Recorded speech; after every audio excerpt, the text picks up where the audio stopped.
पुढची महत्त्वाची बातमी आपण पाहूयात। धुळे महापालिकेच्या महापौरपदी भाजपच्या मायादेवी परदेशी यांची निवड झाली आहे। मायादेवी यांना 50 नगरसेवकांचं समर्थन मिळालं, तर तिरंगी लढतीमध्ये मायादेवी परदेशी यांचा विजय झालाय। राष्ट्रवादी काँग्रेस पक्ष आणि शिवसेना तसंच MIMच्या उमेदवारांचा पराभव करत त्यांनी विजय मिळवला, तर एक नगरसेवक तटस्थ राहिलाय।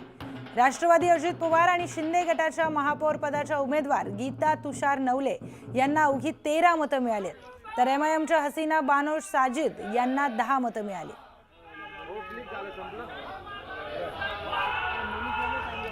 आपण बोलूयात आपले प्रतिनिधी दीपक बोरसे यांच्याशी। दीपक, धुळ्यामध्ये तिरंगी लढत दिसून आलेली होती, आता काय घडामोडी धुळ्यामध्ये घडतात?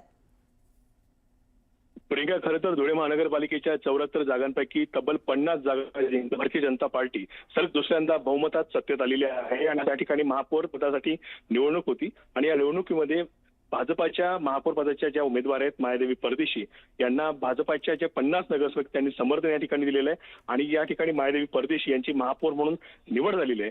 त्याचबरोबर या ठिकाणी उपमहापौरपदी ज्योत्स्ना पाटील यांची या ठिकाणी निवड करण्यात आली। एकंदरीत जर पाहिलं तर महापालिका निवडणुकीमध्ये भाजप स्वबळावर लढली होती आणि दुसरीकडे महायुतीतील शिवसेना शिंदे गट असेल, अजित पवार राष्ट्रवादी गट असेल, हे दोघंही पक्ष विरोधात लढलेले होते आणि असं असताना पुन्हा एकदा आज महापौर पदाच्या निवडीसाठी ज्यावेळेस निवडणूक झाली यावेळेस भाजपाचे मोठ्या प्रमाणात संख्याबळाचा देखील शिवसेना शिंदे गट आणि राष्ट्रवादी अजित पवार गटाने एकत्र गट स्थापन करत या ठिकाणी आपला उमेदवार देत महापौर पदाला आव्हान दिलं होतं। मात्र या महापौर पदाच्या निवडणुकीमध्ये भाजपाने सगळ्यात जास्त संख्याबळ असताना 50 जागा त्या ठिकाणी समर्थन जे भाजपाच्या नगरसेवकांनी दिलेलं आहे आणि भाजपाच्या मायादेवी परदेशी यांची महापौरपदी या ठिकाणी एकमताने निवड झालेली आहे। तर दुसरीकडे राष्ट्रवादीच्या आणि शिंदे गटाच्या ज्या उमेदवार होत्या गीता नवले यांना अवघी 13 मतं जी ती मिळालेली, त्यामुळे त्या ठिकाणी त्यांची हार झालेली आहे आणि एकंदरीत या संपूर्ण निवडणुकीमध्ये पुन्हा एकदा भाजप या ठिकाणी बाजी मारलेली या ठिकाणी पाहायला मिळते।